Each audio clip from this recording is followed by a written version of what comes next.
இப்போது அதே பேனில் கட் பண்ணி வச்சுருந்த வாழைப்பழத்தை சேர்த்துக்கோங்க.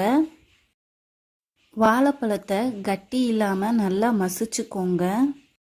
வாழைப்பழம் நல்லா மசிஞ்சதும் அரை கப் ஜீனி, அதே அளவுக்கு மைதா மாவு, அரிசி மாவு சேர்த்து நல்லா மிக்ஸ் பண்ணி விடுங்க. ஆல்ரெடி பழமே இனிப்பாக தான் இருக்கும், அதனால ஃபஸ்ட்டு ஜீனி சேர்த்துட்டு மிக்ஸ் பண்ணி விட்டு டேஸ்ட் பார்த்துட்டு இன்னும் கொஞ்சம் வேணும்னா சேர்த்துக்கோங்க.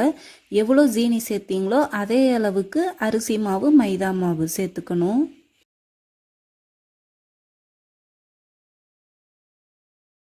ஜீனி மாவையும் நல்லா வாழைப்பழத்தோடு மிக்ஸ் பண்ணி விட்டுருங்க.